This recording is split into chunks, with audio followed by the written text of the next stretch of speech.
Hi friends, ಎಲ್ರಿಗೂ ನಮಸ್ತೆ. Welcome back to our channel. ಇವತ್ತಿನ ಸ್ಪೆಷಲ್ ರೆಸಿಪಿ ಅಕ್ಕಿ ಉಬ್ಬು ರೊಟ್ಟಿ. ಸಾಫ್ಟ್ ಆದಂಥ ಅಕ್ಕಿ ಉಬ್ಬು ರೊಟ್ಟಿನ ಮನೆಯಲ್ಲಿ ಯಾವ ರೀತಿ ಈಸಿಯಾಗಿ ಕ್ವಿಕ್ಕಾಗಿ ರೆಡಿ ಮಾಡ್ಕೊಳ್ಬೋದು ಎಂಬುದನ್ನು ನೋಡೋಣ ಬನ್ನಿ. ನಾನಿಲ್ಲಿ ಒಂದು ಪ್ಯಾನ್ಗೆ 1 ಕಪ್ ಆಗೋಷ್ಟು ನೀರನ್ನು ಹಾಕ್ಕೊತಾ ಇದ್ದೀನಿ. ಇದಕ್ಕೆ ಸ್ವಲ್ಪ ಉಪ್ಪನ್ನು ಸೇರಿಸ್ಕೊತಾ ಇದ್ದೀನಿ. ಹಾಗೆ ಇದಕ್ಕೆ ಒಂದು ಅರ್ಧ ಟೇಬಲ್ ಸ್ಪೂನ್ ಆಗೋಷ್ಟು ಆಯಿಲನ್ನು ಸೇರಿಸ್ಕೊತಾ ಇದ್ದೀನಿ. ಇಷ್ಟು ಸೇರಿಸ್ಕೊಂಡ್ಬಿಟ್ಟು ಚೆನ್ನಾಗಿ ಕುದಿಲಿಕ್ಕೆ ಬಿಡಬೇಕು. ನೋಡಿ, ಚೆನ್ನಾಗಿ ಕುದೀತಾ ಇದೆ ನೀರು. ಈಗ ನಾವು ಯಾವ ಕಪ್ಪಲ್ಲಿ ನೀರನ್ನು ಹಾಕಿದ್ದೀನೋ ಅದೇ ಕಪ್ಪಲ್ಲಿ 1 ಕಪ್ ಆಗೋಷ್ಟು ಅಕ್ಕಿ ಹಿಟ್ಟನ್ನು ಹಾಕ್ಕೊತಾ ಇದ್ದೀನಿ. ಇದನ್ನು ಚೆನ್ನಾಗಿ ಮಿಕ್ಸ್ ಮಾಡ್ಕೊಬೇಕು. ಲೋ ಫ್ಲೇಮಲ್ಲಿ ಇಟ್ಕೊಂಡು ಚೆನ್ನಾಗಿ ಮಿಕ್ಸ್ ಮಾಡ್ಕೊತಾ ಬರಬೇಕಾಗುತ್ತೆ. ಈ ರೀತಿ ನೀಟಾಗಿ ಮಿಕ್ಸ್ ಮಾಡ್ಕೊಳ್ಳಿ. ನೋಡಿ ಫ್ರೆಂಡ್ಸ್, ನಾನಿಲ್ಲಿ 1 ಕಪ್ ನೀರಿಗೆ 1 ಕಪ್ ಅಕ್ಕಿ ಹಿಟ್ಟನ್ನು ಹಾಕ್ಕೊಂಡಿದ್ದೀನಿ. ಇದು ಪರ್ಫೆಕ್ಟ್ ಅಳತೆ. ಈಗ ನಾನು ಸ್ಟವನ್ನು ಆಫ್ ಮಾಡಿಬಿಟ್ಟು ಲಿಡ್ಡನ್ನು ಕ್ಲೋಸ್ ಮಾಡಿ ಒಂದು 2 ನಿಮಿಷ ಹಾಗೆ ಬಿಡ್ತಾ ಇದ್ದೀನಿ. ನೋಡಿ, 2 ನಿಮಿಷ ಆಗಿದೆ. ನಾನು ಓಪನ್ ಮಾಡಿಬಿಟ್ಟು ಬಿಸಿ ಇರುವಾಗಲೇ ಒಂದು ಪ್ಲೇಟ್ಗೆ ಶಿಫ್ಟ್ ಮಾಡ್ಕೊತಾ ಇದ್ದೀನಿ.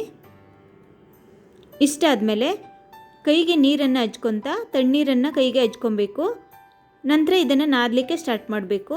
ನಾವು ಚಪಾತಿ ಹಿಟ್ಟನ್ನು ಹೇಗೆ ನಾದ್ಕೊತೀವೋ ಅದೇ ರೀತಿ ಇದನ್ನು ಕೂಡ ಸಾಫ್ಟಾಗಿ ನಾದ್ಕೊಬೇಕಾಗುತ್ತೆ. ನಾವು ಎಷ್ಟು ಚೆನ್ನಾಗಿ ನಾದ್ಕೊತೀವೋ ಅಷ್ಟು ಚೆನ್ನಾಗಿ ರೋಟಿ ಬರುತ್ತೆ. ಅದರಿಂದ ನೀಟಾಗಿ ನಾದ್ಕೊಬೇಕಾಗುತ್ತೆ. ಸಾಫ್ಟಾಗಿ ಬರೋ ತನಕ ಚೆನ್ನಾಗಿ ನಾದ್ಕೊಳ್ಳಿ. ನೋಡಿ, ಚೆನ್ನಾಗಿ ನಾದ್ಕೊಂಡದ್ದಾಗಿದೆ. ಇಷ್ಟಾದರೆ ಸಾಕಾಗುತ್ತೆ. ನಾನೀಗ ಒಂದು ನಿಂಬೆಹಣ್ಣು ಗಾತ್ರದ ಉಂಡೆಯನ್ನು ತಗೊಂಡಿದ್ದೀನಿ. ನಂತರ ಇದನ್ನು ಕ್ಲೋಸ್ ಮಾಡಿ ಇಡ್ತಾ ಇದ್ದೀನಿ. ನಂತರ ಇದನ್ನು ಚಪಾತಿ ಹಿಟ್ಟನ್ನು ಹೇಗೆ ಲಟ್ಸ್ಕೊತೀವೋ ಅದೇ ರೀತಿ ಇದನ್ನು ಲಟ್ಸ್ಕೊಬೇಕಾಗುತ್ತೆ. ಈ ರೀತಿ ಹಿಟ್ಟನ್ನು ಹಾಕ್ಕೊತಾ ಲಟ್ಸ್ಕೊಳ್ಳಿ.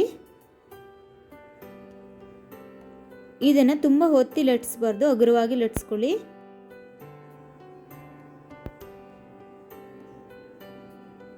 ನೋಡಿ, ಈ ರೀತಿ ಚೆನ್ನಾಗಿ ಲಟ್ಸ್ಕೊಂಡಾದ್ಮೇಲೆ ಒಂದು ಮುಚ್ಚಳನ ತಗೊಂಡು ಈ ರೀತಿ ರೌಂಡ್ ಶೇಪಲ್ಲಿ ಮಾಡ್ಕೊಂಬಿಡಿ.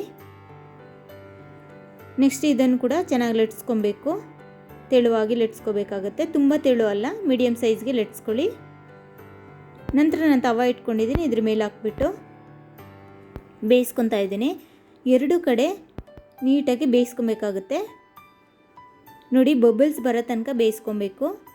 ನಂತರ ಸ್ಟವ್ ಮೇಲೆ ಈ ರೀತಿ ಹಾಕ್ಬಿಟ್ಟು ಐ ಫ್ಲೇಮಲ್ಲಿ ಇಟ್ಕೊಬೇಕಾಗುತ್ತೆ.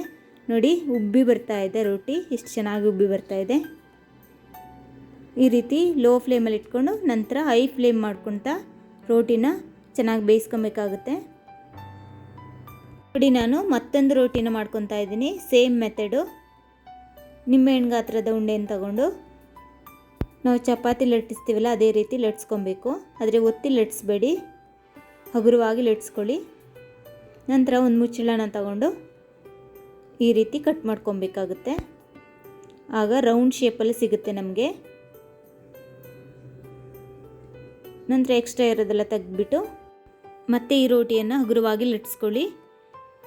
ರೋಟಿ ದಪ್ಪ ಇದ್ದರೆ ಈ ರೀತಿ ಲಟ್ಸ್ಕೊಳ್ಳೋದ್ರಿಂದ ಸ್ವಲ್ಪ ತೆಳುವಾಗುತ್ತೆ.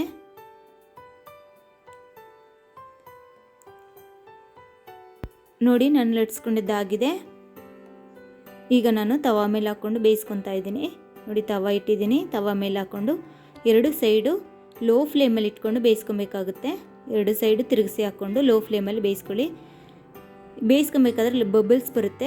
ಆಗ ತೆಗೆದ್ಬಿಟ್ಟು ಈ ರೀತಿ ಐ ಫ್ಲೇಮಲ್ಲಿ ಸ್ಟವ್ ಮೇಲೆ ಇಟ್ಬಿಟ್ಟು ಬೇಯಿಸ್ಕೊಂಡಾಗ ಉಬ್ಬಿ ಬರುತ್ತೆ. ನೋಡಿ ಫ್ರೆಂಡ್ಸ್, ಇಷ್ಟಾದರೆ ಸಾಕು. ಸಾಫ್ಟ್ ಆದಂಥ ಉಬ್ಬು ಅಕ್ಕಿ ರೊಟ್ಟಿ ರೆಡಿಯಾಗುತ್ತೆ. ನೋಡಿ, ಎಷ್ಟು ಸಾಫ್ಟ್ ಆಗಿದೆ ಅಂತ ತೋರಿಸ್ತೀನಿ.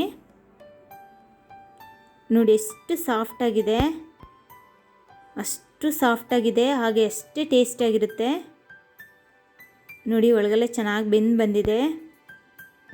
ನೋಡಿ, 2ನೇ ರೊಟ್ಟಿ ಕೂಡ ತೋರಿಸ್ತಾ ಇದ್ದೀನಿ ಎಷ್ಟು ಸಾಫ್ಟಾಗಿದೆ ಅಂತ.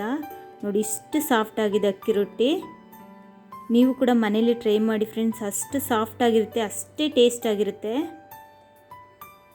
ನೋಡಿ, ಎಷ್ಟು ಚೆನ್ನಾಗಿ ಬಂದಿದೆ ಅಂತ. ನೀವು ಕೂಡ ಮನೇಲಿ ಟ್ರೈ ಮಾಡಿ ಫ್ರೆಂಡ್ಸ್. ಹೇಗೆ ಬಂತು ಅಂತ ನನಗೆ ಕಮೆಂಟ್ಸ್ ಮಾಡಿ ಹೇಳಿ. ಈ ನನ್ನ ವಿಡಿಯೋ ನಿಮಗೆ ಇಷ್ಟವಾದಲ್ಲಿ ನೀವೇನಾದರೂ ನಮ್ಮ ಚಾನಲ್ಗೆ ಹೊಸಬರಾಗಿದ್ದರೆ ಪ್ಲೀಸ್ ಸಬ್ಸ್ಕ್ರೈಬ್ ಮಾಡಿ, ಶೇರ್ ಮಾಡಿ, ಕಮೆಂಟ್ಸ್ ಮಾಡಿ ಫ್ರೆಂಡ್ಸ್. Thank you.